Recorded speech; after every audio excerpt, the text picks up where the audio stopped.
Welcome to Let the Quran Speak. I'm Aisha, your host. It feels as if 2016 just flew us by once again as we come to the start of another new year. The passage of time is truly an interesting concept from the Islamic lens, as the Quran deals at length about the passing of time and the various stages in our lives we all go through. Let's sit down with Dr. Shabir Ally to reflect on this very topic of time. Welcome to the show, Dr. Shabir. Pleasure to be on. So, is time a man-made construct? Well, there are philosophical discussions about what time is. It's very puzzling anyway, and there are many different theories about it. One idea about time is that time is really a measure of change in the universe. So it's not just simply a human perception, but rather it is a way in which we measure the change between physical features of our universe. But beyond that, some philosophers think that time may somehow relate to God. Peter Vardy, for example, in his book, The Puzzle of God, takes this view that God's thoughts must be somehow sequential. And in that case, time may actually be some measure of the sequence between the thoughts of God as well. But that's not necessarily the same as our perception of time, which is a measure of our physical changes here. Interesting in this regard is that there is a hadith that says that people abuse time, but God says, "Ana dahar," I am the time. So this hadith serves to caution people against abusing time. And we know that there's a common expression, even in Arabic, qatlul waqt, which means killing time. People think of, I have time to kill. But time, of course, is precious. I just want to go back. How do you, understand the idea where in the hadith you just mentioned, God says, I am time. So what does that mean?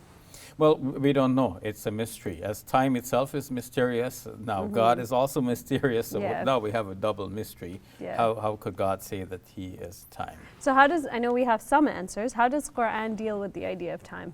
Well, the Quran often reflects on the fact that time is passing. And we are part of that whole system in which time is passing. The whole universe itself will eventually come to an end. God will wrap everything up into His right hand, according to the Quran, as though it were a scroll, and the day of judgment will be established. So we are moving towards that eventuality. Even before that occurs, our own life is limited. We are going through many different phases, and the Quran speaks about the phases of human development. We start off as a drop of mingled fluid, and then that grows into a thing that clings, into a chewed lump. Then you got bones and flesh. A full baby is born. God makes the passage easy for you to come into the world. Then you grow up. You reach manhood. The Quran actually tells us all of these stages. And then some people turn back against God, despite everything that God has done for them. They forget their humble station in God's creation, and they put on ears and they puff themselves up with pride. They reject the teachings and commandments and revelations from God. But God is drawing our attention to the fact that eventually we have to leave this world. Our life is limited. And when we leave this world, we're going to face the judgment to account for all of the things that we have done. So we have to be aware of the passing of time. And as we come to the end of another year, a calendar year, we have to put a notch in our lifespan and say, okay, we're getting closer. What are we doing with our lives? We need to account for our existence here before the final account is taken of us on the day of judgment. Do other scriptures also have a similar, reference and understanding of time as well, or is this specific to just Islam? Other religions as well, naturally, and we have specific references in the Bible, in the book of Ecclesiastes, where it says that there is a time for everything. Et leledet, et lamut. There's a time to be born and a time to die. The New Testament has Jesus, on whom be peace, calling people's attention to the passing of time and the reckoning of time. Aren't there 24 hours in a day and night? And he tells them to be aware, just as they know the times of the seasons. They should be aware of more than this. They should see the sign that Jesus is there performing among them. So there is in the religions the the strong sense that we have a purpose of our existence here on this earth, and we need to fulfill that purpose before time runs out on us. Now, is there, I mean, it sounds like a somewhat of a depressing conversation because we all know we're nearing our end eventually, right? Every day it's towards that. What does the Quran give advice in terms of what we should be doing with our time? Yes, of course we can turn that into a positive experience in that we can now think we're entering into a new year.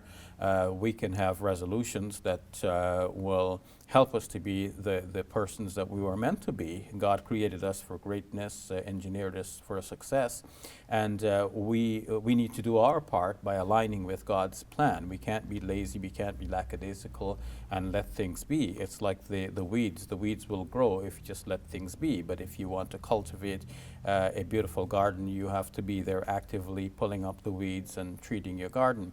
Well, in a similar way, if we want our lives to be the success that God created us to be, then we need to work at it. So as we enter into a new year, some people will have resolutions to live up to, and we won't live up to all of them. We'll make resolutions year after year and fail within a few days of January. Indeed. But nonetheless, it's a start. Sometimes it takes many starts and stops before you actually get the ball rolling. It takes many failures before you actually reach a success. And instead of counting them as failures and mark yourself off as a total failure, mark them off as the many steps that are getting you closer to the success, because the success usually comes after many failures. So if you're counting, okay, so many failures, say, okay, I'm getting closer to the success. Yeah, and you just need to try again. Perseverance will do it. Can you briefly talk about, there's a specific surah in the Quran that does talk about time, and it also gives advice specifically from a religious context. Can you elaborate a little bit on that? Yes, there is a surah, the 103rd surah of the Quran, that begins with the Arabic word asr. It says, wal asr, by time.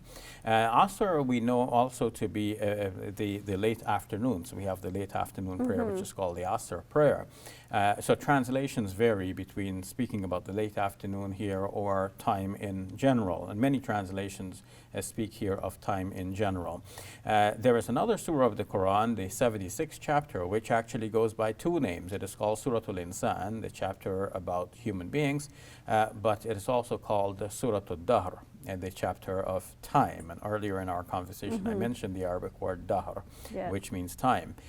So that surah begins by saying, has there ever been a time coming over human beings in which they were not a thing mentioned or not a thing remembered, which gives the idea that God is constantly supervising human beings and he's always aware of our actions.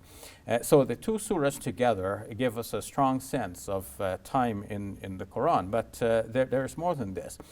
Many surahs draw attention to the passing of time. Some shorter surahs of the Quran begin by mentioning, for example, Wadduha, which means by the morning.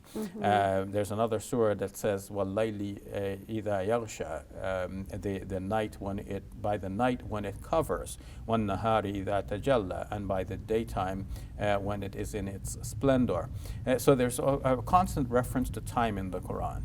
The surah 103 it is very short, and it says, by time, surely humankind is in a state of loss, except for those who believe and enjoin truth on each other and enjoin patience on each other. So it is a short and sweet message calling upon us to think about the passing of time, and within that limited time that we have, to do the things which are required in this surah, to believe, to enjoin truth, and to enjoin patience. Perfect. That's a beautiful wrap up to our conversation. Thank you very much, Dr. Shabir. It's been my pleasure. Hey YouTube, we hope you benefited from this video. If you liked it, or if you didn't, let us know in the comments below. And if you're interested in learning more, check out some of our other videos. And don't forget to subscribe so you can get new videos every Monday, Wednesday, and Friday.